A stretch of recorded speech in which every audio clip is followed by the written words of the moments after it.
For all the worrying, all the fretting, and all the hand wringing about the Chicago Bears over the last week or so, they came out of the Rams game 2-2 in a 24-18 win that saw the offense deliver, the defense deliver, and the season get right back on track. It's a week-to-week league, and Nick Whalen and I are here to talk about all things Chicago Bears on this episode of Bear With Us.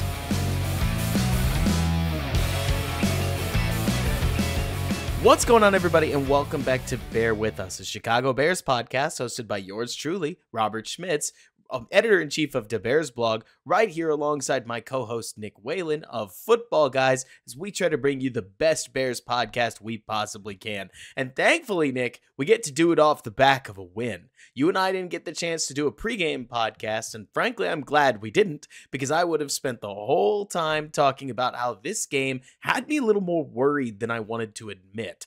Not only had Matt Eberflus not yet delivered with a good defensive performance against a good coach led by a good quarterback, but more importantly, Nick, you and I spent the whole offseason talking about how you needed to get out of September 2-2. This was a great opportunity to do it for the Bears, but with things ending the way they did against the Colts, you can forgive Bears fans for leaving that game with a little bit of a bad taste in their mouth. How did you feel about the performance you got? The result speaks for itself. Well, I'm glad we didn't have a pregame pod either, because I would have been so overconfident and looked like an idiot. So that's why we measure each other out. Look at that. I honestly, I don't feel as good about this as expected, because going in, the Rams don't have their top two receivers, as we know. They also are missing like 4/5 of their offensive line, or 3/5 of their offensive line. And the way they were able to sustain drives and drive down a good to elite defense that we always talk about at will throughout the entire game. I mean, there's the 2 turnovers, which I understand. Outside of that, we didn't stop them at all. They dominated time possession. They were efficient. They had no stars except for Matt Stafford and Kyron Williams, and we couldn't stop them. So that part didn't feel good. It felt like the adjustments, we always talk about the adjustments the Bears make, happen on offense this time, and it worked in the second half. So that part was good, but I expected more out of the defense. I think the defense and the way that we perceive them, Nick, are in a really funky spot, right? Because I'm right there with you. I mean, it bothered me that the moment the Bears finally squeeze out a score, the Bears defense gives up a long drive and need a missed field goal to keep the lead intact. It bothered me a little that as soon as the Bears finally got that offensive breakthrough, because at least to me, that's what it felt like, they go up 9-17, the Bears defense immediately allows a long drive. The Rams get into the end zone, so you could argue that the Rams' best responses were in effect the Bears defense biggest opportunities to deliver something. Maybe they didn't deliver quite what we wanted, but Nick, this isn't the Steelers defense. I have to keep reminding myself that preseason expectations that even you and me had, and we're pretty high on the Bears compared to some people, were that this defense was going to be a bottom of the top 10 defense, but still a top 10 defense. And at least based on numbers like EPA per play, combining the big plays that they allow compared to the turnovers that they're creating, they're on track to hit exactly what we expected. Maybe we're just housing a little bit of our frustrations with the offense, with wanting even more out of the defense. And I think that's understandable. I mean, I personally obviously underprojected what watching this offense with a rookie quarterback was going to be like, because they are even more inconsistent than I thought they were going to be. But what an unusual game, I think. Unusual really is the best word that we got from Caleb Williams in the offense today, where it was the idealized 200 club performance, but playing clean football seemed to fuel Torrey Taylor, the defense, and create enough opportunities to walk out with a 6-point home win. So there's sort of an element of, I don't know if this formula is going to work against everybody, but all it needed to do was work today. Because, as you and I know, this is a young team in flux. A lot's going to change week to week. But what do you think? Yeah, it actually, the formula will work for the next 5 games. You hope so? Because I mean, like when you're the better team, and the Bears are a more talented team than the Rams when they're injured like this, you just lean on them. Lean on with the run game. You don't make any mistakes, play. I had some people debate me this on Twitter, and they're like, "Well, we're holding them to field goals." I'm like, "You shouldn't even let them into field goal range."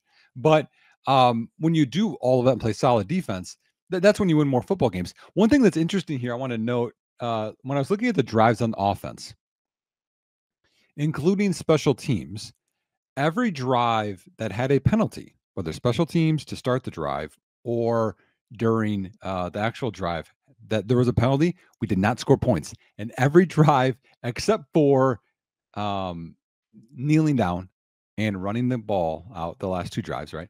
All the drives besides that didn't have a penalty, we scored a touchdown or field goal. I thought that was very interesting. It is really interesting. And by the way, I do want to get your opinion, okay? So I would think I know the motion rules well enough, and Cole Kmet's false start looked to me like he would still be considered a man in motion.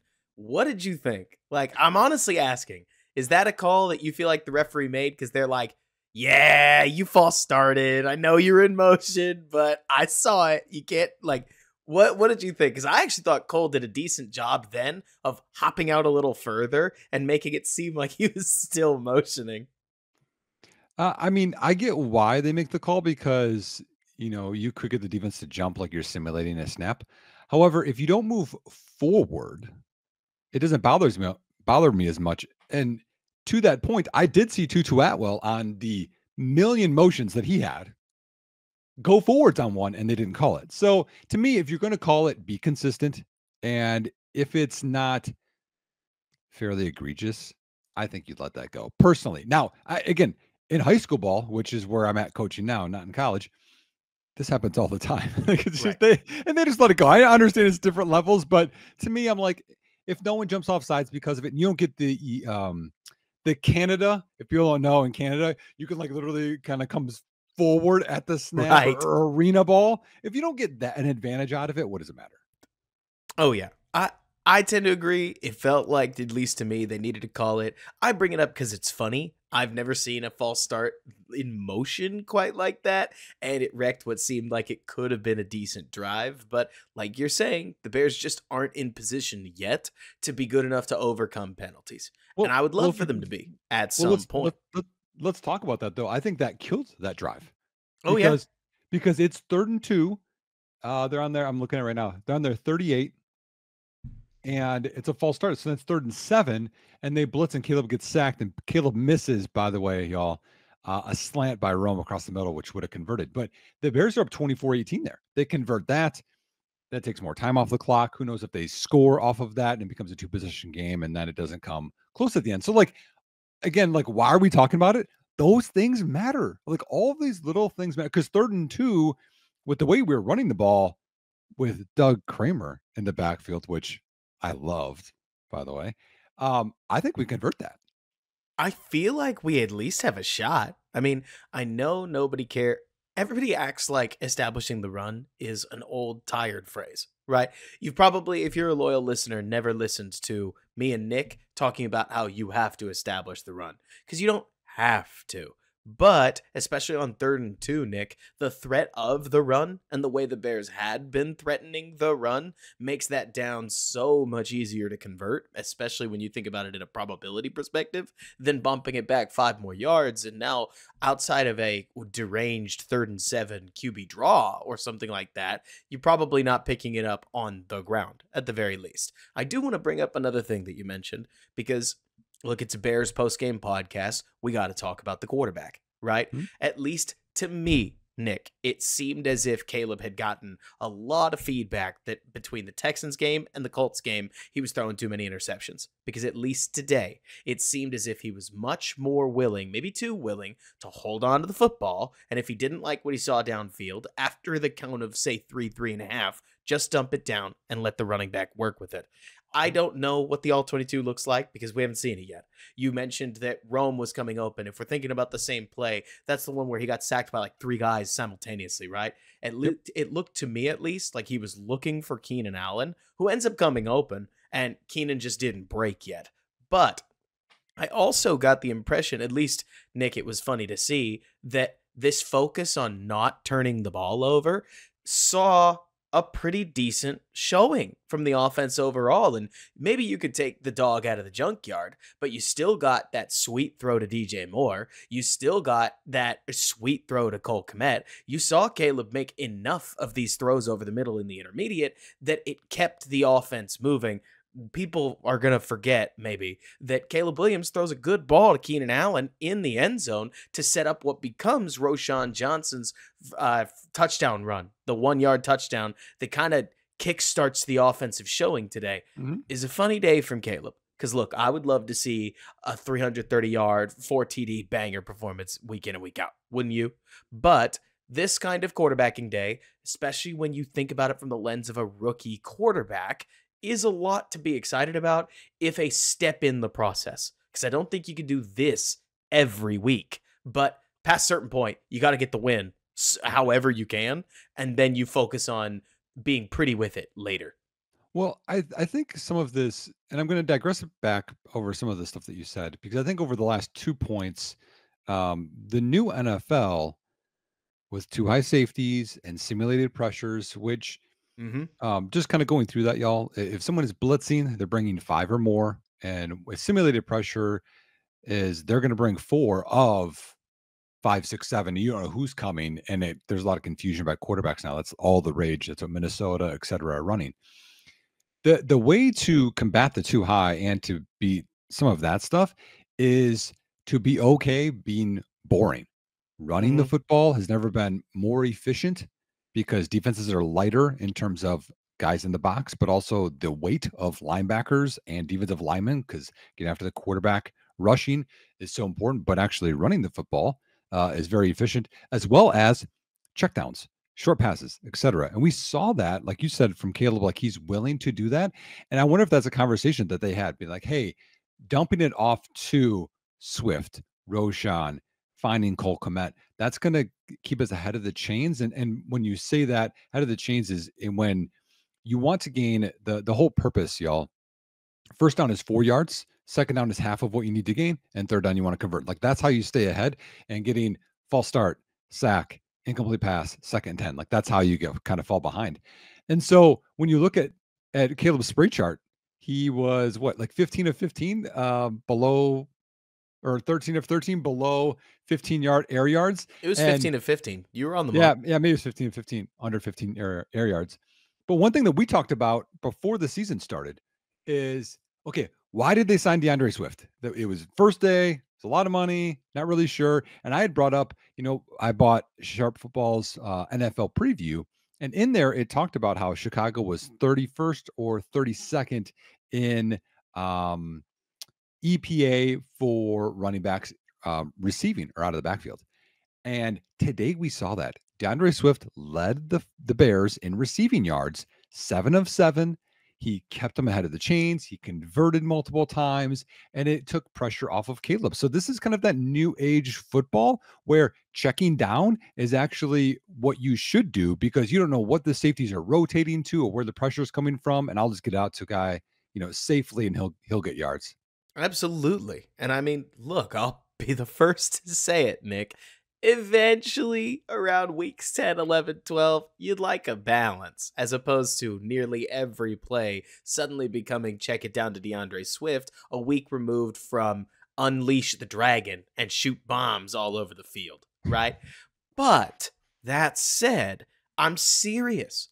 The wildest part, I had this weird revelation. Dude, I've been watching football for 15, 16 years. I don't know why this happened this week, okay, Nick? But I'm sitting there where an hour and 15 minutes into the game, I'm rolling my eyes into the back of my head and groaning, because this is just like every Bears game I've just about ever watched to this point, where the Bears are just getting pummeled, pounded, nothing's working, and somehow they're a point ahead because they got a strip sack at the right time and cashed it in anyways. And it's like, how are we winning this game? Why are we winning this game? Why have we been winning these kinds of games all my life? Like, I'm having a very, nihilistic moment. But Nick, football is a long game. These 3.5 hours that you play out, the second half was completely different from the first half. And I would argue the most positive step from the entirety of the team that we've seen this year. Nick, I'll say what any Bears fan who isn't saying this yet needs to acknowledge. The offense won the game. The Yes. defense set the table. The offense won the game. And Mhm. that's exactly what you needed to see from this Rams game, regardless of how they did it. You get to the process after you get to the result. I would argue, Nick, the Bears had better results at least if you're a fan of throwing the football last week. But this week, the process was much more dull. The process was a Mhm. little on the lame side, you could even say, but you got to get the win first and Mhm. then address he or Caleb and DJ miscommunicating. Address the fact that our deep ball still seems like it's not as simple as Caleb is spraying the ball all over the yard, but he and his receivers don't seem to be on the same page. We'll get to that later, Nick, because I want to just throw you back the rock here soon. Yeah. It seems to me like this was exactly the healthy step the Bears needed, and they need to put an exclamation point on it against Carolina next week.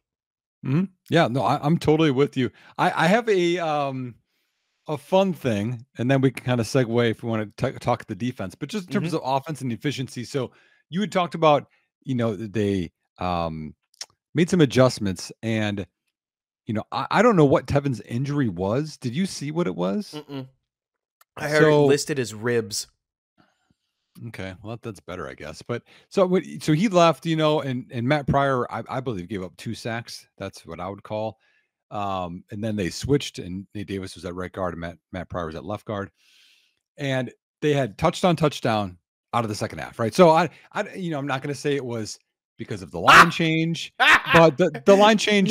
Nick's out here having thumped for Nate Davis nearly the entire No, well, I week. mean, I thought he No, played okay, but I'm just saying, like, I'm just some, cackling at the yeah, idea, yeah, Nick, yeah. of, But hey, I'm not saying it's Nate Davis coming into the game, but I'm not saying but it's not. No, I do think that the line played better. Like they settled down. Like early on, they had those back-to-back sacks that got called off because of holds by the defense. But like somehow they just settled in. But anyway, it kind of gets my point. So they went touchdown to start the second half. And I want to know if you thought this or not. I mean, also listeners, you guys can chime in, with mm-hmm, comments after. So the Rams start the second half with a field goal. It's 10-9.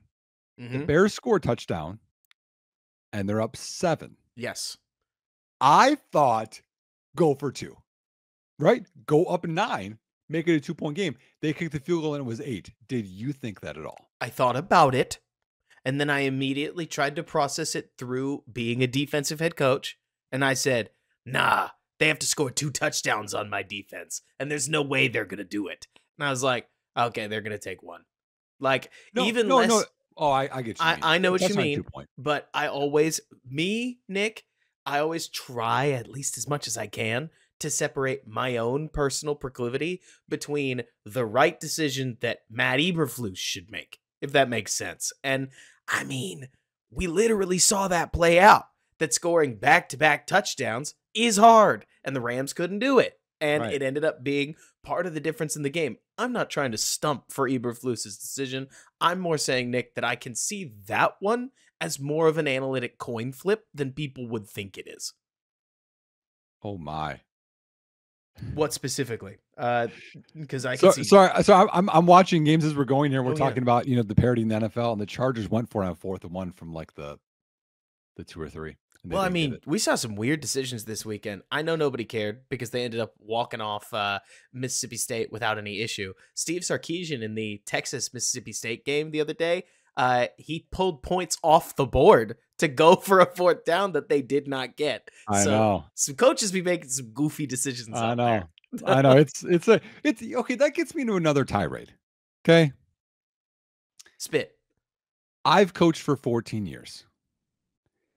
All I see on Twitter, it's coaching.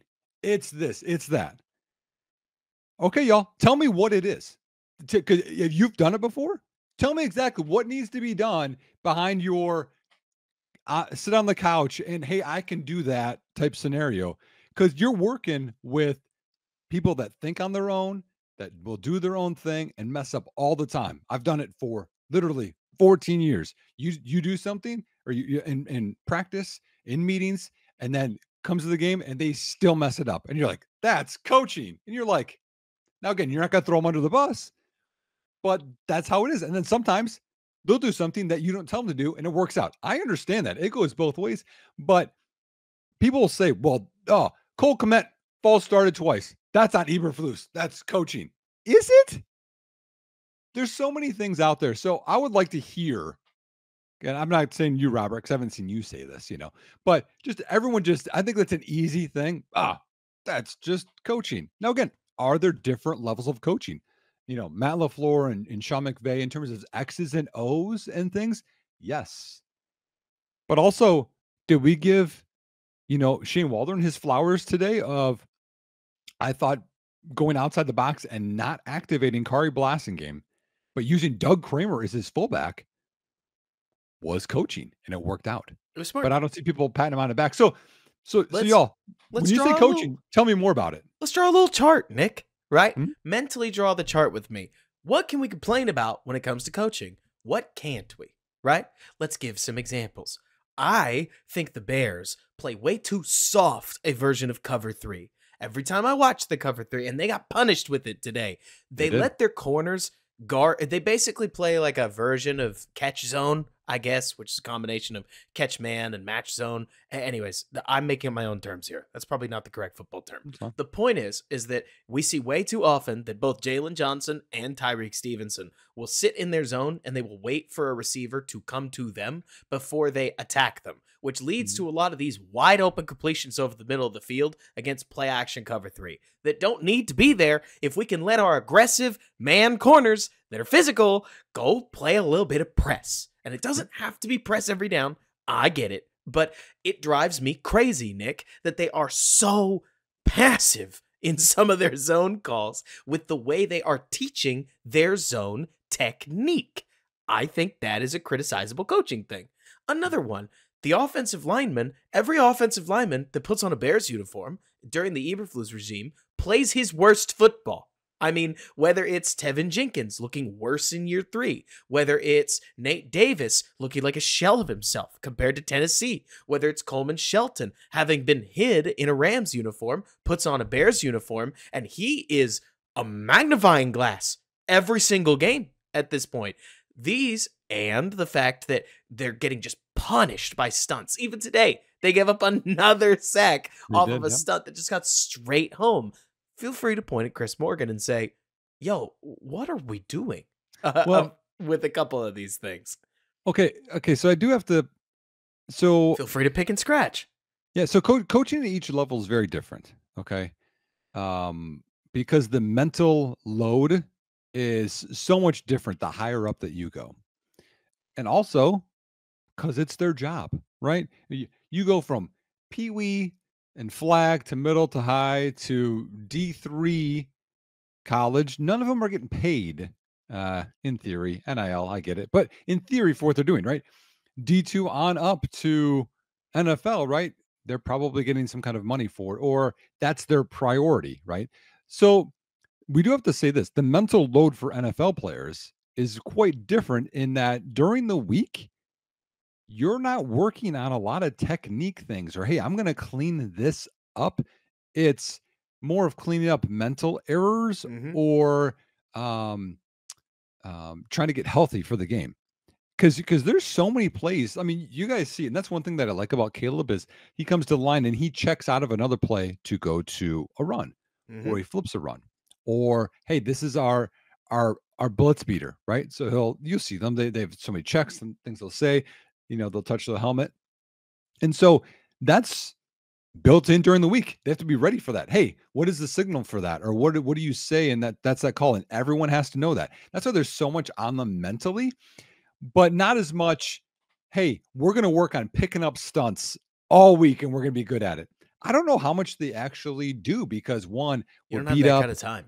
Right. Yeah. So that's the one thing in the off season, you see players improve. That's more on them or their personal coaches to improve and not Chris Morgan, not, all the other individual coaches for the Bears. To your point, Nick, my understanding is that the Bears just finished up a noon game.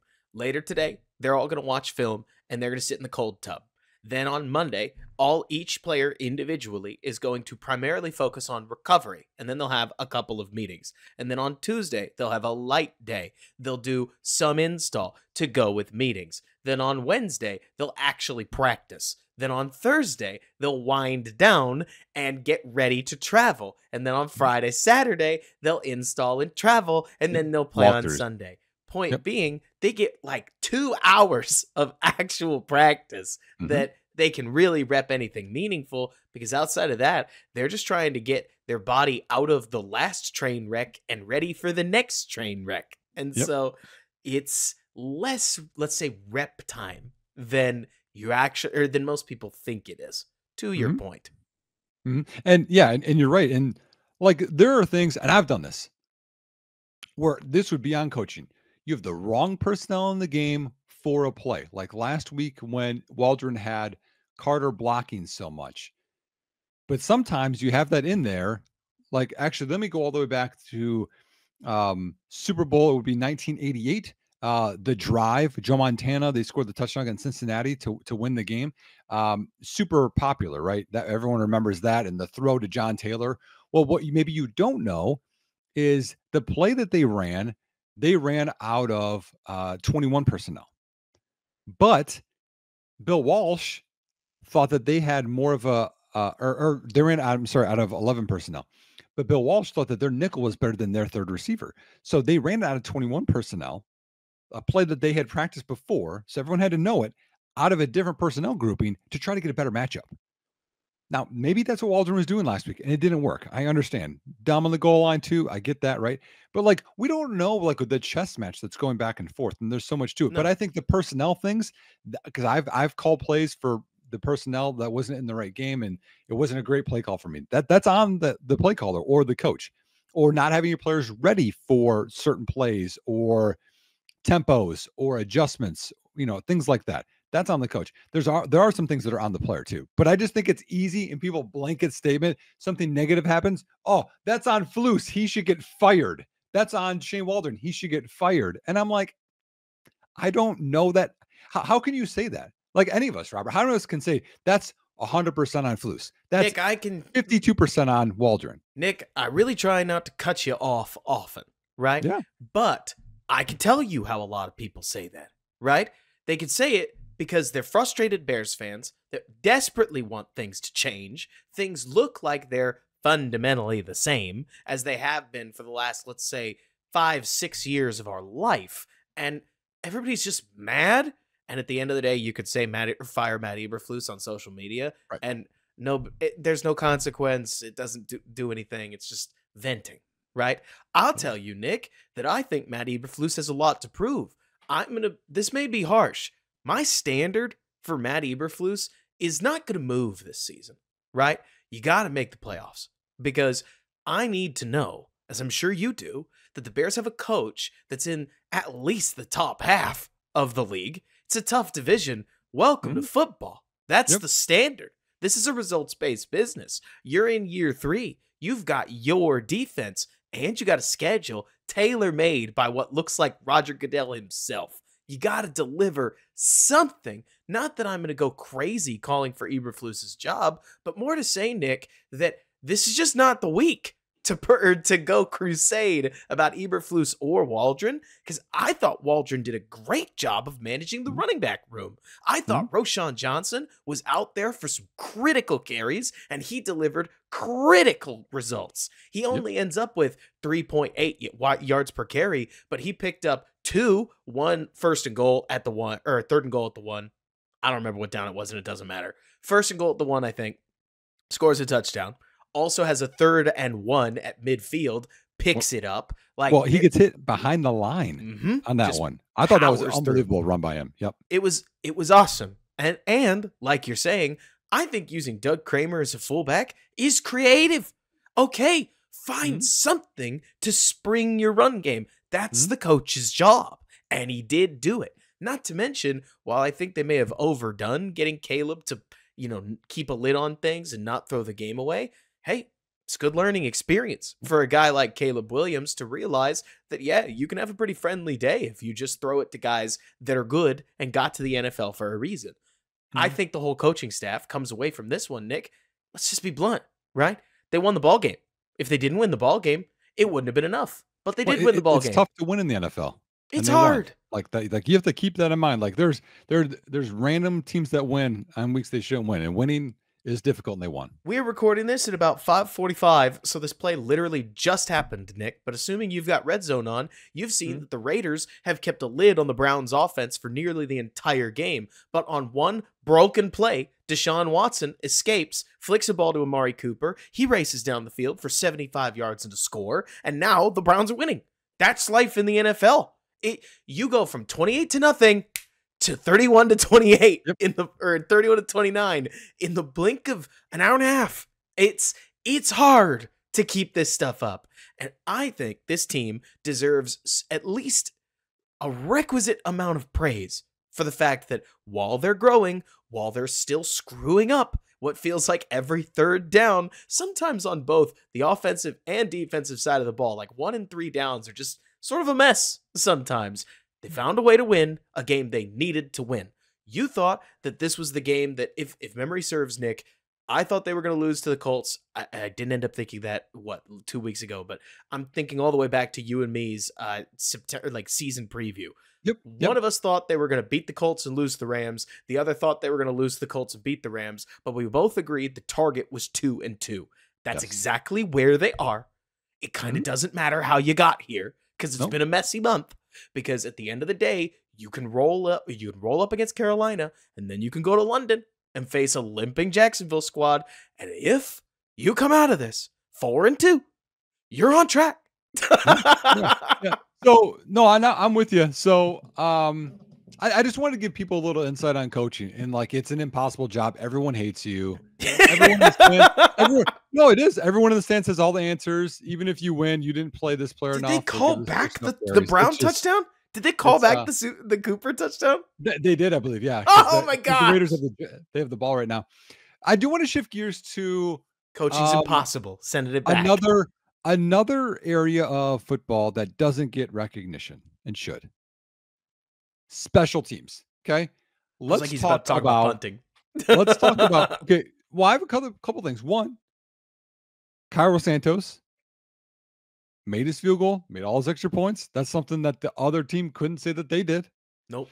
A big play in this game that I think people don't say or acknowledge that I've seen yet. DeAndre Carter having that 16-yard punt return helped flip the field because Torrey Taylor had the nice punt, pinned them back. Bears stopped them. They punted back, and then Carter had the return and got them to like the 36, I think, or the 38, which I thought was huge. Like that I think that was just flipped the whole field. And then Torrey Taylor, y'all, if you didn't think he was a weapon before this, I mean, 5 punts, averaged 55.4 yards, 3 punts inside the 20, which actually I believe 3 of them were inside the 10. Just absolute weapon. This is how I know, and this is rare for me, Robert. Okay. This is how I know I like a player. When I see that the Bears are going to punt, I have a sense of calm about me. I'm like, oh, okay. That's how I want to feel about Caleb. I'm getting closer to that. And I thought I felt that way about the defense until this game. To be honest with you, I felt much better about the defense before this game. But like being calm, like, oh, okay. Like more good things are going to happen with this than bad things. And Torrey Taylor was an absolute stud today. Torrey, we need to just say this so that it's recorded somewhere on this podcast. We didn't talk about how last week Torrey was pretty major letdown. Now, it's fine. He just did not play especially well. This week was the Torrey Taylor dream week, dude. I mean, until that last punt, which he planted at like the 6-yard line, he was averaging 60 yards a boot. That's without the help of penalties. We don't need to play any weird games like we played in the preseason. I thought, Nick, you saw the difference between the two punters laid bare for you. That, pun intended, I guess, that Torrey Taylor takes that punt from after the Bears go 3 and out in what is quickly becoming a shootout, and he slams that thing, not just 60 yards true. That's hard enough, Nick, and enough guys don't do that most of the time. But he punts it directionally 60 yards down the field, but close enough to the edge that the punt returner doesn't make an attempt on it. It bounces, it kicks out of bounds, and you've got a coffin corner punt all of a sudden that's also a field flip. Then you talked about DeAndre Carter's return. Well, part of me's not shocked. The other punter saw Torrey Taylor hit that thing, and he smashes that punt as hard as he can. But it's dead center of the field, and he's outkicked his coverage. So you get... I didn't think Carter's return was anything particularly special. Not that I'm trying to hate on you, just that the punt itself didn't set the coverage team up for victory. He seemed like he was trying to return what Torrey had sent to him, and in so doing, handed it back to DeAndre Carter, who made it a net 44-yard punt. NFL normal, right? One other small, like, while it was happening, I thought this was going to be a factor, and then clearly it wasn't. So, okay, on the 3rd and 5, and Caleb did the keep and ran it, and they're draining clock, and it halfway through my mind, I'm like, are they going to send Cairo out for like a 58-yard field goal? And they didn't. But I thought they might go for it. I really thought there was a chance that they would. I was hoping they were going to throw, and Caleb goes back. If it's not there, then he just takes a sack or just runs it. 'Cause, like, who cares? You know, like that's where I was at. But anyway, I thought this was going to be a factor. So it's a punt, right? And it's inside the 10. And normally if it's inside the 10, the returner doesn't catch it. And so with how good Torrey is, he punted it and was inside the 10, and they didn't touch it right away. And I was like, oh, look at all these seconds that are going off the clock. They're going to count later. It's going to matter so much. And one play later, Jaquan Brisker picks it off. But I was just like, oh, this is going to be 5 seconds off the clock. That's really going to matter in the game. And it didn't matter. Let's talk, speaking of, about adjustments. Because one thing I think we ought to hand Matt Eberflus some minor flowers about, you've talked about how this defense disappointed you.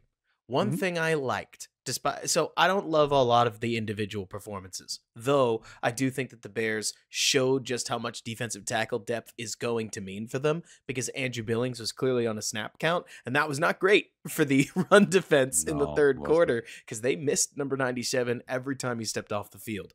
But, Nick, I noticed that the Bears' solution to try to slow down a Rams offense that I thought was getting the better of them, and the Bears seemed to agree, was to just blitz the piss out of Stafford, come what may. They said, they're going to get it regardless, so we're at least going to beat him up. And I can't say that I know definitively this matters, but it sure felt like Stafford took enough hits over the course of that half that you created some attrition that led to one more blitz, forcing a bad ball out of his hand, and Jaquan Brisker ices the game. I can't say that I know this would work 10 times out of 10 either. But Nick, this goes back to a theme that in 3 out of 4 games, I think the Bears have made an adjustment in the second half that has created positive things on the defensive side of the ball. Yeah. And hey, that's when you got to do it. Yeah. I mean, there, because I definitely saw Chris Williams in the game more often than I thought I was going to. And there at one point, because he's 91, it flashed in my mind. I was like, is that Tommy Harris? And because that quick, you know, and it wasn't, because we all know Eddie Goldman wasn't that quick. But I was like, is that Tommy Harris? No, it's Chris Williams. I don't know. I'm trying to remember now. I don't know that I knew they blitzed on that interception. I know that they maybe had a twist, but I definitely saw Darnell Taylor have a spin move that was insane. He either just spun the guy purely, or he spun off of a twist.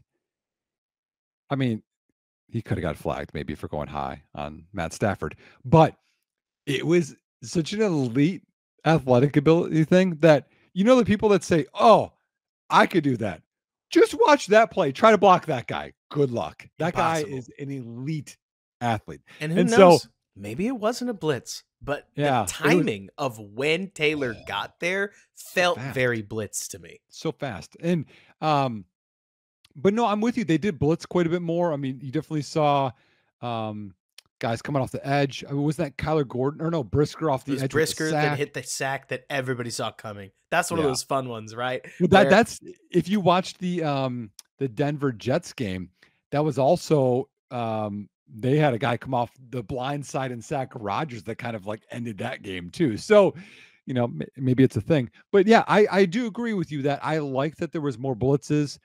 I Here's what I wish would have happened from the defense. I wish that they would have been more physical with the receivers because they're small and less skilled. I wish that they would not have given them as much cushion and dared Matt Stafford and Tutu Atwell. I know he's fast, and Jordan Whittington and Demarcus Robinson and Colby Parkinson, and dared them to beat them over the top. And they didn't. It was everything that was underneath. It was checked out. It was the new NFL. I talked about run the ball, check down city, short crossers, timing routes underneath the 2 deep coverage. And it's just like, they're going to do that. They're not talented enough to beat you over the top. Why don't you bring more pressure in terms of just smaller zones? And they didn't do it. Well, another thing that certainly seems like it hurts the Bears' defense is that a lot of the teams that are having success against them are just badgering them with play action. Right now, the Mhm. Bears are clearly worried enough about their front. Look, so a lot of people have talked about which linebackers and which schemes do and don't react to play action. Y'all, we are missing the forest for the trees when we talk about this. You're either a team that trusts your defensive line or you're not, and you scheme accordingly. Right now, in my opinion, Nick, the Bears don't trust their defensive line enough to have their linebackers willingly give up all of that space in the case of a play action play. They used to do this a little more last year. They don't do it anymore. Like we've seen when Matt Stafford throws that ball fake out there, and he's good at it. He's a crafty veteran quarterback. Mhm. Both linebackers, if not all three, are taking a heavy step forward, and it creates all that space to throw over the top of them. It is what it is. I don't know quite what the response will be, Nick, because that's where I think you just need a couple better guys in the trenches. Maybe you make a deadline move, but that depends on where the Bears are. If they're 3-5, maybe not. If they're 5-3, Yeah. different math. But all that to say, Nick, I think if I know you at all, you would rather see the Bears aggressively prioritize defending the pass in the middle of the field, especially when you've already been gashed by it 3 times. Don't get Mhm. gashed by it 5 more. Yep. But I could also envision that if you were in the defensive coaching room and they said, what, and allow 5.5 yards per carry? Never. That's just not happening. They can throw against our guys all they want to. They'll screw it up eventually. So there's a balance, I'm sure. Yeah, it's tough to say. I mean, honestly, that's kind of what the new NFL is they're daring offenses to have 12 good plays, and that's gonna result in points or a field goal or a touchdown. Um, I'd rather prioritize um the pass versus the run Right. because and it's weird because the lower down you go in football, the more teams just run the ball because that's all that they know because they don't have the ability to pass. But the higher up you go, the more defenders can cover more area. You don't have Hmm. to have every gap filled every single time. You don't have to have huge guys. There's ways to go about it. There's ways to go about it more efficiently. If the Bears had Ted Washington and Keith Traylor, if people remember that, D tackle duo with Erlacher behind it, they would stuff the everything between the B gaps. But that's just not how it works anymore. Um, before we shift and talk about the individual players, maybe I know this happened on offense and on defense, but 10 penalties for 84 yards, Robert. Just like crush the whole game. I mean, so because I know that some of that's on offense, we talked about already, but even like Stevenson had a PI, there's the late hit on Brisker. Like there was just so many penalties that was very unlike the Bears. I think the Bears were like 14th or 16th in the league in penalties. I thought that was a huge factor in the game. Oh, yeah. I mean, now granted, I have a bone to pick with the Stevenson PI. But at the same time, I remember I was at a friend's house watching the game and I muttered to him, I guess you give and you take away, because I thought the PI on Keenan Allen was a little on the line as well. Maybe you didn't think so, but I kind of looked at that one and I was like, Keenan's slow enough that the defender's just in his business making a play on the ball. So what's the issue here? Like I always think about it as if you flipped the jerseys, what would I think? And I would have Yeah. been pissed that my corner got flagged for Keenan being big and tall, right? But Mhm. you give and you take. They didn't score on that drive. I guess it works. The offensive pre-snap penalties and the illegal formation that wiped out a decent Swift run. You can go down the list of these pre-snap penalties on offense. I would tell you, Nick, that right now, the occasional defensive hands to the face, the occasional roughing, the defense is giving you enough to make those penalties worthwhile. the offense cannot sustain these. You have to No. play cleaner ball Yep. because right now they're just not good enough. I'm sure you remember it in like 2020, 2021, even 2019 to a degree. The Chiefs could take as many offensive penalties as they wanted to. False start, who cares? We have Patrick Mahomes. We're throwing the ball all over the yard. First and Yep. 15. You'd probably have to back it up to first and 22 for this to be fair. So Yep. I'm not worried. The Bears aren't that offense. Nope. Nope. Nope. And scoring is down across the league, and that's before you have a rookie quarterback, before you have a new coordinator learning everybody, before the offensive line struggles. So yeah, it can't really work. But I just thought overall, I mean, offense and defense got hurt on both sides. I thought it was interesting. I have to give someone flowers, someone that I have not given flowers to. I'm ready. Who is it? Dude, Jaquan Brisker had a game, man. He had a game and a half. Honestly, this season he's played better, but man, he had a game. I mean, he had 2 TFLs, he had the sack, he had the pick, he just felt like he was in position a lot better. And even there were some tackles where he's bringing it and not missing the tackles too, which is he missed some in years prior. So I thought he had a great game. Oh, yeah. I mean, you didn't even mention that he could have had a second pick if he keeps his feet in bounds. Okay, what is the rule on that? Isn't it like you basically you have to have 2 can't... feet in bounds before you're established? I think you have to establish 2 feet in bounds. Yeah. I don't think it's just Okay. one. But Okay. to be honest, it's not a rule that I think anybody needs to super concern themselves with. Hey, knock on wood here.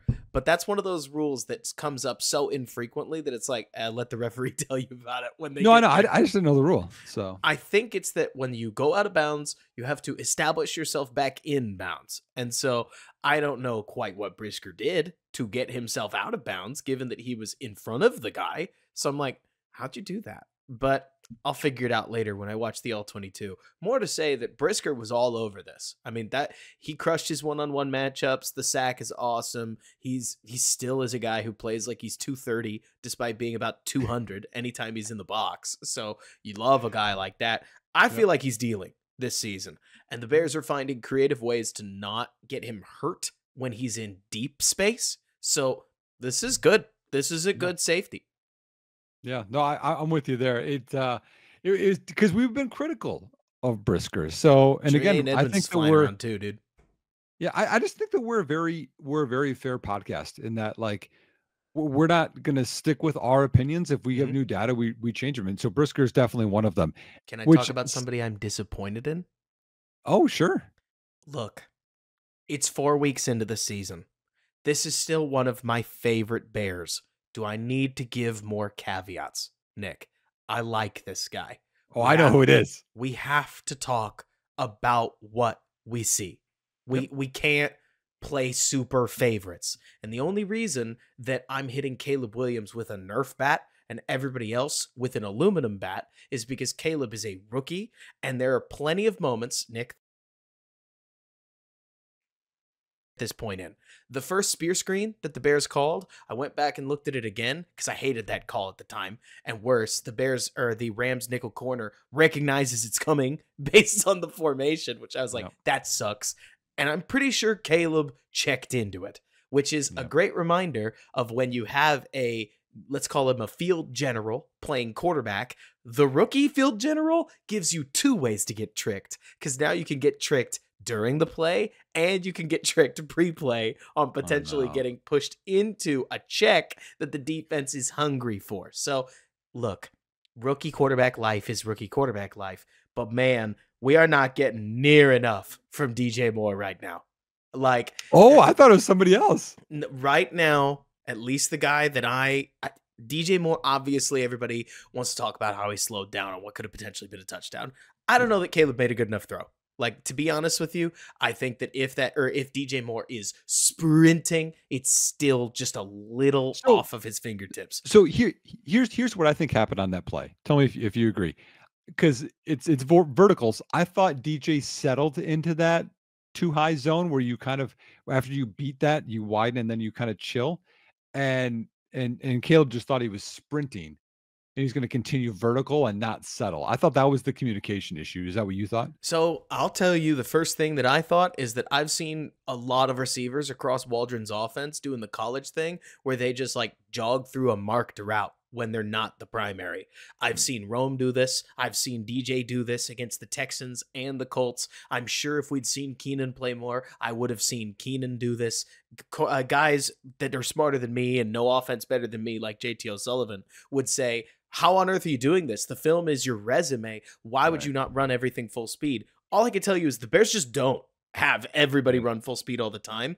And it remains to be seen whether that's because of a coaching problem or whether that's just because of a coaching style. So there's a chance that it's exactly what you're talking about, Nick. But also I've seen guys take routes off before. And DJ may have thought, this is more for the seam anyways. I'm just running this route. And not ended up with a touchdown for one reason or another. But Nick, all I'm really talking about is that DJ has been a field tilter in Carolina and in Chicago last year. And right now, he's kind of looking like a guy. And we can do more. We can get better. And I think that there's some of that's on Waldron to draw out. DJ's too good an athlete to be restricted to this, right? Like the magic of Deebo Samuel, you saw it in the game today, is that he can get vertical and you can pound balls over the top of the defense to him. He's not just running screens. The moment you have a guy that's only there to run screens, you end up with a Jakeem Grant type that the defense starts keying on. And right now they're keying on DJ Moore, which is a little unacceptable from the offensive coordination side. Well, the other part is like, it's just a negative EPA play. And again, EPA is expected points added, y'all. The EPA for running screens, bubble screens, not halfback screens, but like the Nile routes, kind of things thing. like that. Those aren't a net positive. They're negative. They were negative last year in the NFL. They're negative this year. I can't remember the stat, but I remember hearing it from The Athletic. But it's like, I think DJ Moore has like 6 of those this year, and he has like 1 positive yard on it. Like these are terrible. And we had the negative, 10 or 15 yard blindside block from Braxton Jones that just killed the drive on it. Like I would rather DJ Moore runs a slant, runs a hitch. They run option routes with Keenan. Like I would rather those are the short passes or these 5 to 8 yard passes. Like that's the short game instead of this other stuff that they decide to do. I desperately want DJ on the same backside dig that Stafford must have hit 5-6 times today. I feel like that is the route that fits what he wants to do. And you could also have Rome do it. Don't get me wrong. But the Bears have had a couple moments where they have a frontside combination and then on the backside, they'll have DJ like run a go or something like that. It's like the backside space is right there, y'all.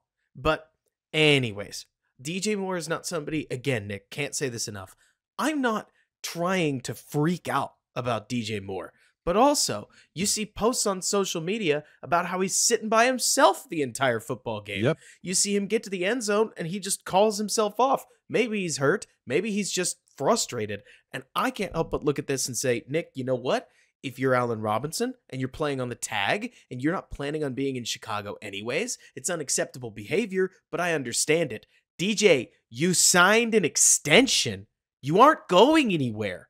This has to get better. It has to, like, I'll put that a little on Caleb. I'll put that a little on Shane. I'll put that a little on DJ because you and I aren't in the locker room. We don't know. In the absence of information, I'll just throw a little blame at everybody. But DJ's production to this point and his ability to skew the defense has simply not been good enough. Who was the guy you thought I was going to say? Well, I'll get to that in a second. Because I got to stay on DJ. The other thing with the C on your chest, with the money that you get, with the production that you've had in the past, which leads to the money and that C in your chest, is that you're supposed to be a leader and helping people. I realize you're not a big vocal guy, but that's all I saw from Keenan when he wasn't able to play. He was talking to Caleb on the sidelines of games he wasn't playing. Be like, hey, what are you thinking? Hey, this is what's going on. That's leadership. That's trying to win, not sitting by yourself, not doing all the other stuff. So that's the part that bugs me more than the on the field play, Robert, is the off the field play, which can bleed into not having good drives or good relationship with your coordinator, with your quarterback, etc. I thought you were going to talk about Tyreek Stevenson, who I thought has struggled more this year than I thought he would. I feel like Tyreek Stevenson and Javon Dexter are in the same boat where everybody wants to bring them up.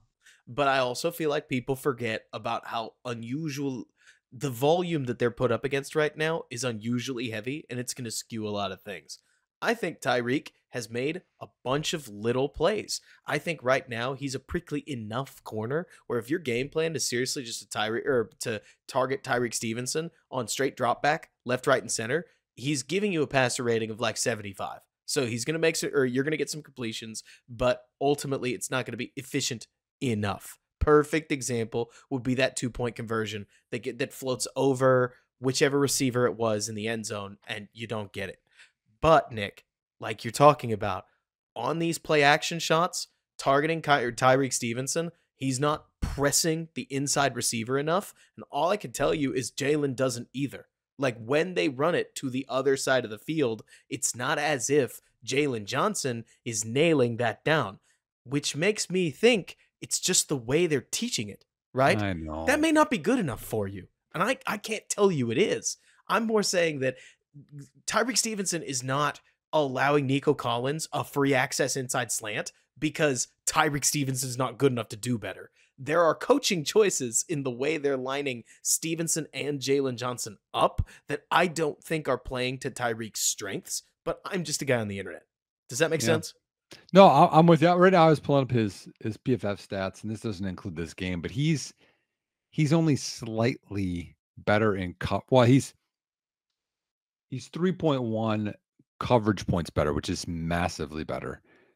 He's worse tackling, and he's worse in run defense massively. And overall, he's slightly worse than last year. But I think this game is going to go down a lot more. I thought they picked on him today. I thought they with smaller guys that can run fast, and he's a physical guy, I thought they really took advantage of that. So I thought that was going to be your guy that you love, that maybe he's taken a slight step back from the end of the year run that we saw him on. But I want to transition into to quickly just finish that, tie a little knot on this. The longer I watch this defense, the more I understand why the Bears spent so much time playing Terrell Smith, basically alongside Tyreek Stevenson. And that's because instead of the vision for this defense of playing a hybrid man zone defense, they clearly just want to play zone. And if you're just going to play zone, yeah, Smith and Stevenson are basically the same player. Because I think you've erased any of the reason you drafted him in the first place. Maybe this is my scouting report, Nick, but I thought you drafted Stevenson to be a man corner that plays zone also. If you drafted him to be a pure zone corner, yo, what? That's my opinion. You may not agree with it, but I hit the point, at least with this, where it's like, okay, could you have drafted DJ Turner? Okay, could you have drafted like a Mike Sainristil type? Like there are other better zone corners than Tyreek Stevenson. I thought we picked him because he's a big, long corner that can do both. But there are some corners, I've talked to defensive coordinators like this that really believe in like, we'll be so long, we'll take up the whole field. Right. I don't believe in this. I think good offensive coaches will move your guys and force you into one-on-ones. And if you're really just giving those away, my honest take to you, Nick, is they would have picked on anybody the Bears would have put there. They just happened to be number 29. Does that make sense? No, I get it. I mean, and press man, I'm with you. Off man, I hate as a coach. Just as a concept. It's just dumb. And well, because I mean, then the whole purpose is to throw him off the route. And if you're off, it doesn't matter. And in zone, and after a while, it becomes man anyway. Another guy I have to give flowers to that, and it's not Swift, y'all, because I wasn't as critical on Swift as everyone else was on the internet this last week or up until this season. The guy I have to give flowers to, I was critical of, that stepped up today, is Montez Sweat, because I had said, hey, I expected more out of him. And he had one good pressure that didn't account into anything, but that's the one that led into, I mean, who was it? Austin Booker putting Matt Stafford on his back. And I think this is later in the game, and you talked about all the hits Stafford had, and it was the one Stafford's like, oof. That was that one. But it was a twist. Sweat came inside, and he got the pressure, and then I think that's the one where I saw Tommy Harris, a.k.a. Chris Williams, loop outside in the stunt, and he didn't get him. And then Booker ended up hitting him, which Booker had a couple of hits, by the way, down the field.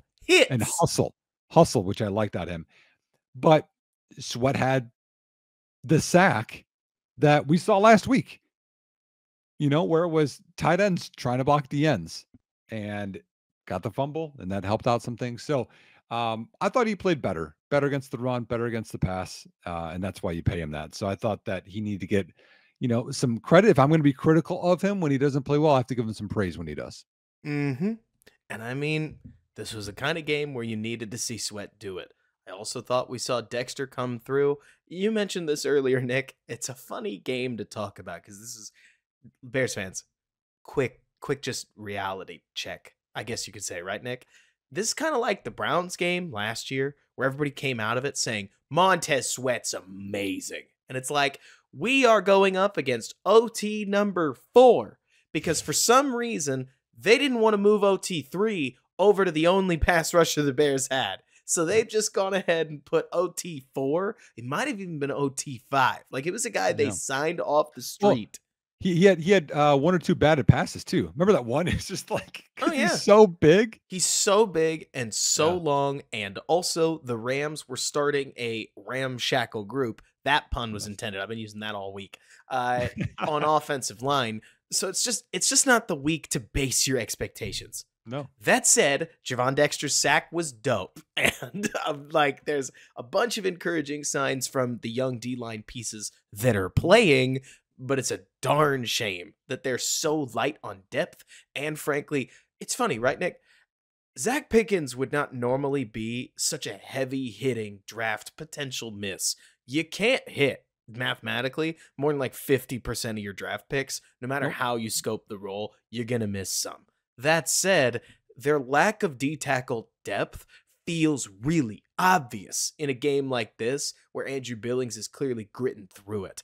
By the way, I loved seeing on one of the, I can't remember which specific play it was, but Andrew Billings, even on a knee thing, is getting in the backfield left and right. The Bears are getting an unreal season from number 97 right now. The kind of season, Nick, that I don't think even you and I, who are pretty positive on him, could have anticipated. So no. I don't know whether it sticks. A guy like him is always the kind of guy that's going to struggle to sustain this level of play just because he's so heavy that he's going to wear out the more you keep playing him. But man, right now, he is an engine that's making this defense go. And I would love to see that continue. Yeah, no, I'm with you. I'm glad that we got him on a cheap 2-year extension. So he's not going to be a free agent after this year. It'll be after next year, which is good. But I'm glad he got paid a little bit. But if he was in the market, he'd get paid way more. It almost makes me wonder, Robert, if the Bears should, determining how his knee is, should he sit out a game? So he's back to, and again, y'all, no one's 100%, but get him back to 85, 90%. Not for this game, but for, I think after this, we could be what Jacksonville would be the game after Carolina. I don't know, it just makes me wonder, like, because I don't want this to be a thing where it's so nagging that he is 60% of himself by the time we have to play Minnesota, Detroit, Green Bay. I got good news for you, Nick. The Bears have a bye in 2 weeks. That's so true. I agree with you in principle, but also the Bears can't really afford to drop very many of these games if 97 is the difference, right? Yeah. And it's professional football. I mean, I don't think there was any clearer example. Bears fans, let's take a trip down memory lane, okay? Let's go all the way back to 2022, if you will, Nick. Justin Fields has spent the entire season putting his whole body on the line, running left, right, and center. He's getting battered when he's dropped back or when he drops back in the pocket. Is all of it like on the offensive line? No, he's bringing in some of it on himself, but that's not the point. The point is that Justin Fields has spent the entire season getting battered. What happens in the start of the Lions game, Nick? For the first time all of 2022, Justin Fields gets loose, hustles down the field, and doesn't have that gear anymore. The long season has taken its toll, and he gets caught for the first time the entire season. Do you remember what play they called 2 plays later? I remember that play. Mm-hmm. Do you remember? He got tackled at like the 6. And I was like, oh, you should have scored. And then they handed off to Montgomery, and he didn't get it. And then on second down, do you remember what play they called? Wasn't it a QB run to the left? Yes. And I say this because, Nick, there was no greater example of what the NFL is than this idea of your quarterback's clearly hurt. He's gritting out an injury. He doesn't have that gear anymore, and you ran him anyways because it's the only play that has worked for you all year, and Did that you watch? one touchdown was more important. That's Did you the watch the NFL. Colts game today? I not like closely. Why? I saw every time they cut over to it, Justin looked like he was bawling, sans a couple of fairly big mistakes, but I don't really Yeah. want to dwell on it. So no, not about Justin. This is about Anthony Richardson. So Richardson gets injured, goes out. Flacco comes in, and they're down by the 10, I think. The first, and then Richardson's back in. First plays in. It was something like a hip, I don't know, something. Mhm. He goes in. First play he's in, they call a quarterback run. He gets hit again, and then he's out. I'm just like, why would you do this? On one hand, dude, I agree with you because you and I are seeing this game from the comfort of our own home, thinking strategically. But clearly, the NFL prioritizes, dude, every play over the bigger picture in most cases. And hey, past a certain point, I kind of get it. It's professional football. Andrew, if you can go, we need you. Like that kind of thing. You know what I mean? No, yeah. As much as I would have, as much as I'd love to see number 13 running around, for instance, it's not like Keenan Allen had a major role in today's proceedings. But How did you think he moved on the field? when he got that screen, he looked like the shiftiest Bears receiver I'd seen pull the rock down, which was a little sad. I would have liked to not say that about somebody like Keenan Allen. But also, that plant when Caleb put the ball on him, I thought he could have gotten in and out of that break a lot cleaner and was part of the reason that it needed interference instead of just being a touchdown catch. I'm really interested in what the All 22 is going to show us. And I'll tell you, Nick, hey, my tune could change, right? I am worried the Bears wanted to feature Keenan Allen and he simply got strapped. And that was part of the reason that the ball kept coming out late into the check down. Oh, interesting. I don't, that's not what I thought at all, but maybe I thought he looked okay, at least, which I think Fine. this is going to be a nagging thing moving on if it's the plantar fascia. The other thing I think I want to talk about before closing, and I have one fun thing at the end, but is, are we confident with any offensive lineman right now? Braxton got bull rushed back. I saw Coleman play bad. I saw Matt Pryor play bad. I saw Darnell play bad. I didn't see a ton from Tevin or Nate Davis, but I mean, they probably had bad plays too. Like I understand they can't be perfect, but man, could one of them have a good game every once in a while? I feel like offensive linemen succeed and fail as a unit. It's kind of like how you've seen, I know you have, Nick, pass catchers for some reason catch the dropsies from other pass catchers. Like, as soon as Josh Bellamy starts dropping the ball, all of a sudden his teammates do too, right? Josh Bellamy. Oh, yeah. I can't pull as far deep as you can, but I can pull some names out. Can I tell a story about that? Sure. So we celebrated my dad and my sister's birthday yesterday. So this would be Saturday, Bears fans, whenever you're listening to this. And my sister listens to our podcast here. But she had heard a trivia. Yeah. I have multiple family members that listen to this, so they're super supportive, but they like the Bears too, so it fits. She had a trivia question for me, and it took me, I mean, many guesses, but it took me probably 15 to 20 minutes to get the right answer. And as you said, I can pull back a ways. Okay. So the trivia question was, because Roma Dunze had 100 yards last week. There are 4 other Bears receivers that have 100 yards or more since 1983. In a game or total? In a game. Because Rome had it in a game. That's so sad. I'm not sure you would get any of them, Robert. No offense. 4 Bears receivers? Is this rookies or is this total? Yeah, rookies. Sorry, rookie receivers in their rookie season since 83. Okay, well, if they played before 2006, you could just go ahead and void it. So how many are left on the list? So Willie Gault was one. How many are left on the list? Oh, Well, okay. Well, I just named one. So one, two, three were before 2006, and I can't remember the fourth right off the top of my head, but I was stuck on one. The whole Hmm. point is this. Okay, so one was Willie Gault. People remember him, 83 first round pick, Tennessee, Olympic sprinter, Super Bowl champion, the Bears. Um, and then Marty Booker was another one. I was a Hmm. big fan of Marty Booker. Um, I got his rubber band. He used to wear rubber bands when that was like a Yes. thing. At Bears training camp, he gave me one of his rubber bands, Robert. Hmm. I wore that in high school, like every day, and then it would like break, so I would tape it. That's I had so awesome. much tape holding this Marty Booker rubber band together. So, Marty, if you're listening, man, love you. Um, he was another one, but I can't remember the fourth. But me and my dad had three guests. Okay, waiting forever, and eventually I got one, and it was Justin Gage. Do you remember Justin Gage? No. He played after 2006.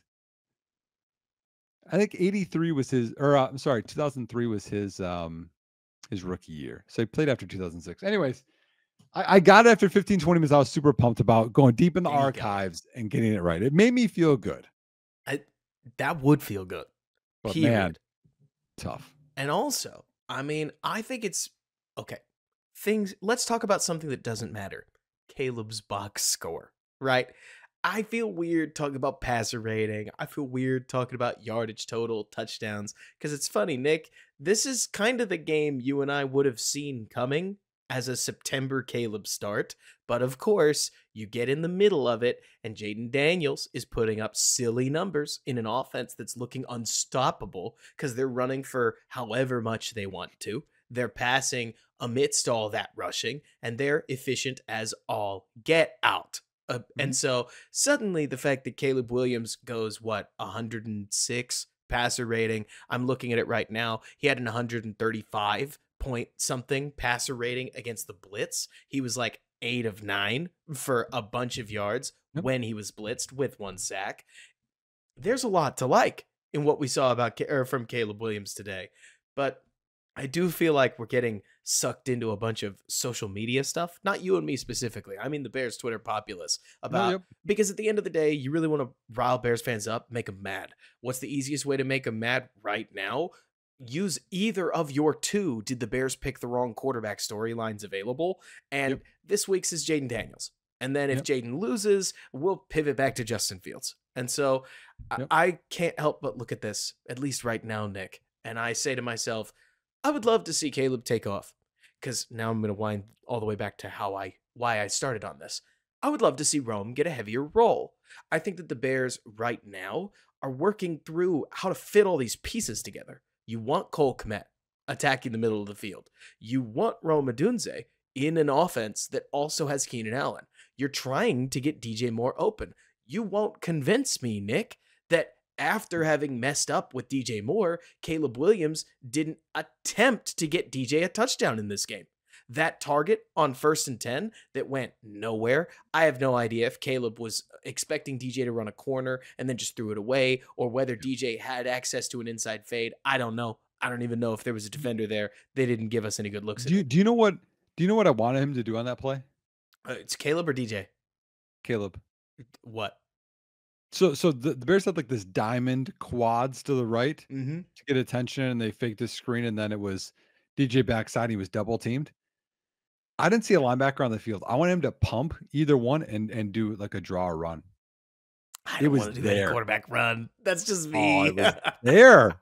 It was there. But it sure felt like, and I mean, Nick, you've seen it.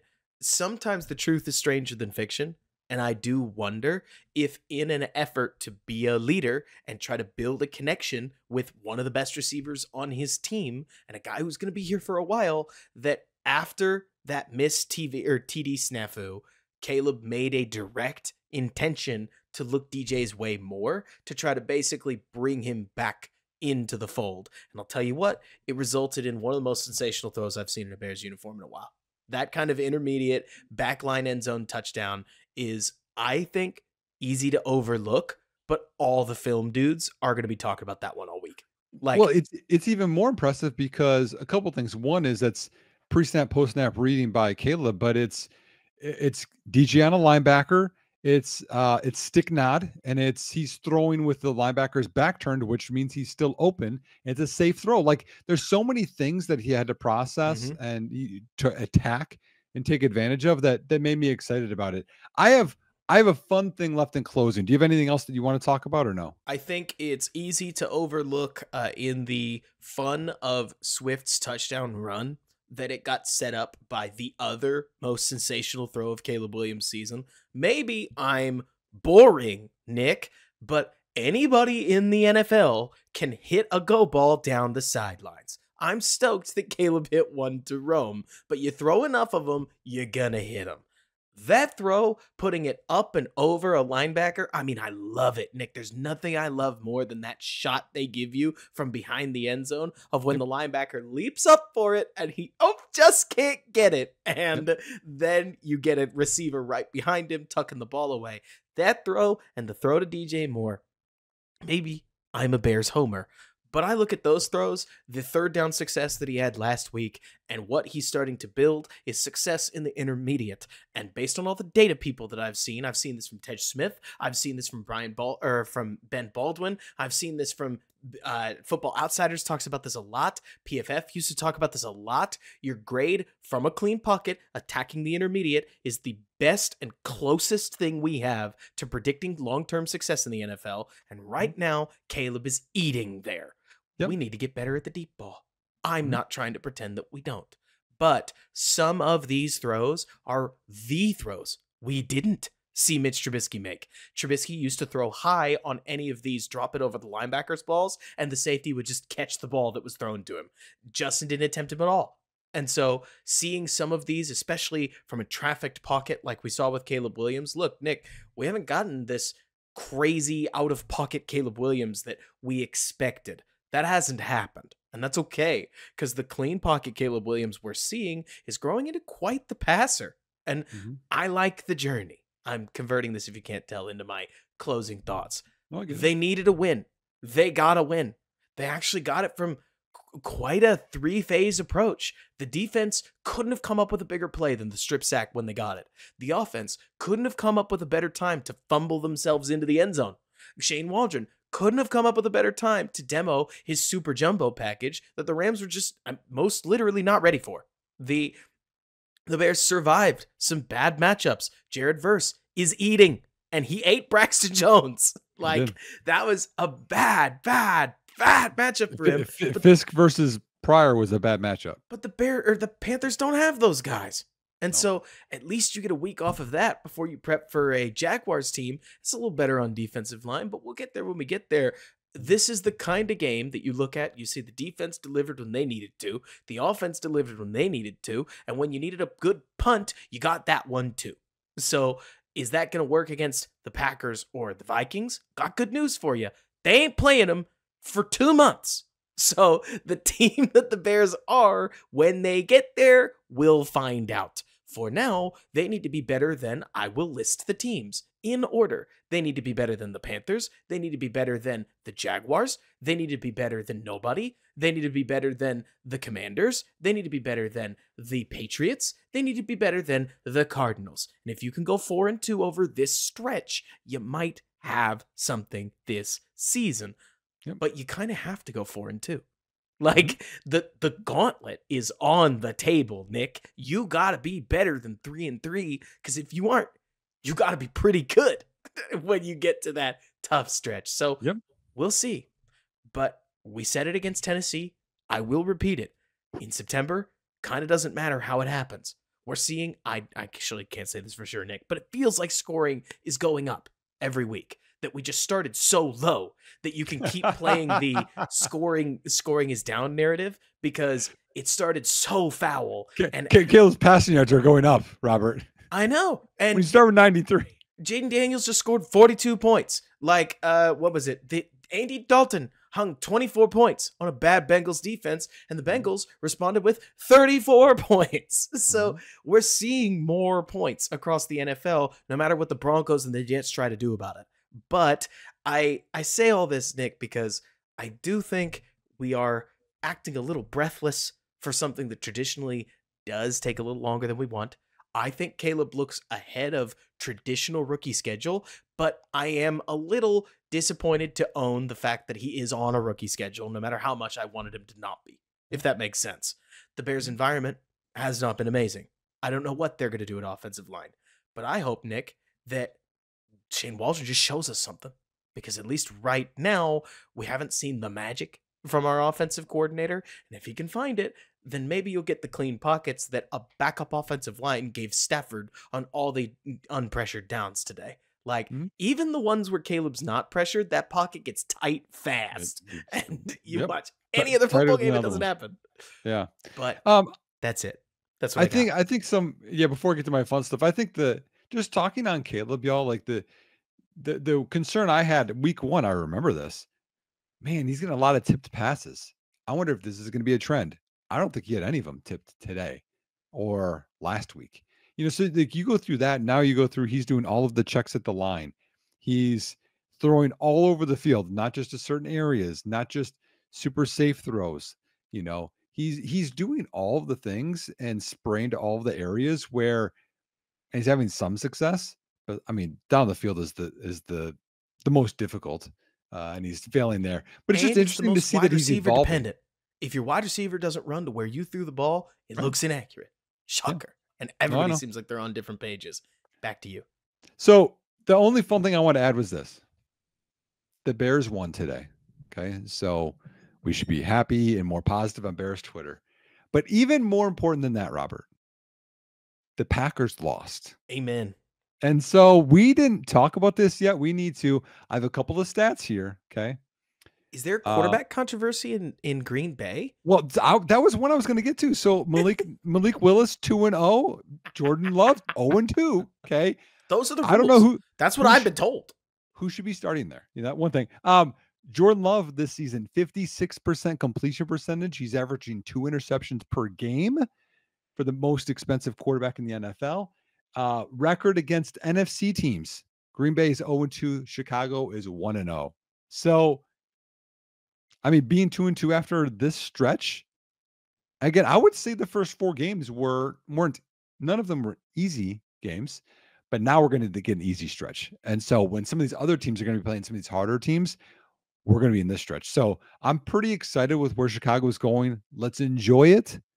And I'm glad that Green Bay lost. I'm still shamelessly disappointed. I will remain disappointed, Nick, at the Colts game. I think that's a game that, based on the way the ball was bouncing, you Yeah. really want to come away with. And it's a darn shame they didn't. But the Steelers defense allowed 8 points per game. Today, 27. So apparently Shane Steichen's got something cooking in I Indianapolis. mean, here's another thing. Okay, so like that game, it felt like the Bears earned more and should have won, etc. I mean, the Bears got outgained by 60 yards today, almost. Exactly, right? And So, also the Titans game. It's always easy to say, well, yeah, we stole that one, but I wanted this one. yep. Right now, you could argue that the Bears should be 2-2, and they are. Even if Mhm. that means losing the Titans game, losing the Texans game, winning the Colts game, winning Yep. the Rams game. So Mhm. they're right where we thought they would be. And I know it's so boring, Nick, but I feel like you and I are finding creative ways over the course of an hour and a half to say, chill out and watch the next game, because there's a lot of this stuff that you and I just can't predict. The Bears are not a veteran enough team to go making claims right now. You know what I mean? Mhm. We're growing. I would bet you, Nick, for what it's worth, this is my final thing. I really have nothing to say after this. The offense is going to be a work in progress until it's not. We used to get in trouble on the podcast for saying it could take until week 10 for them to really sort this thing, which is about how long it took Green Bay to find all their answers, given different down and distances last year. But with Yep. Roma Dunze, Keenan Allen, and DJ Moore to go with Cole Kmet, it wouldn't surprise me if there's some personnel packages, some plays, and a whole bunch of other things, Nick, that they just don't have sorted yet. And so I'm excited to see how this thing shakes out. I would like to see more Rome. After the Colts game, Rome implanted this idea in my head that I won't be able to shake, of him asserting himself as the team's bona fide wide receiver one and what that could look like and the way that the supporting pieces would fall in line. And now I can't get the vision. It's like I've Yeah. seen the future and I can't stop thinking about it. No, I get it. I get it. Yeah. But even that's going to be a process. Yeah. So the last thing that I will add here, y'all, is if you're still with us, please review, please like, please comment.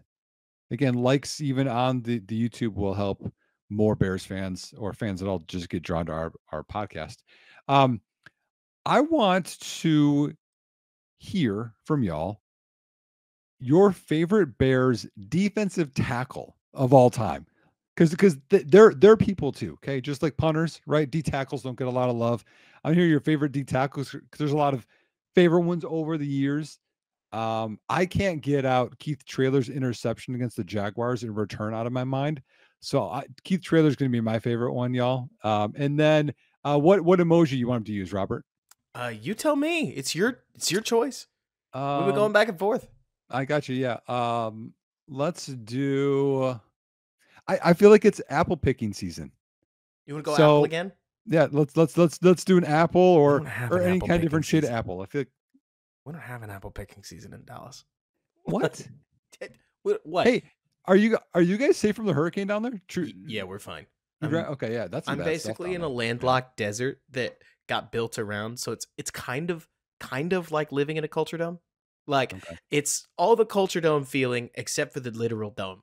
So it's hot, but we're pretty insulated from everything other than tornadoes, and even tornadoes have a hard time appearing in the greater Dallas area because there's no flat land. So it's just tough for them to appear. But anyways. But just on that note, y'all, I mean, Bears fans and people in general, just hope you guys are safe and everyone's okay from all that water. That's some real bad footage and news that I'm hearing from all that. So we appreciate y'all. I know that we didn't record this past week and it was Robert solo, but we should be back on our regular scheduled programming here on out. Heck yeah, we should be. Thanks so much, everybody, for listening. Let us know what you thought of the episode. Bear down, and thanks so much for bearing with us.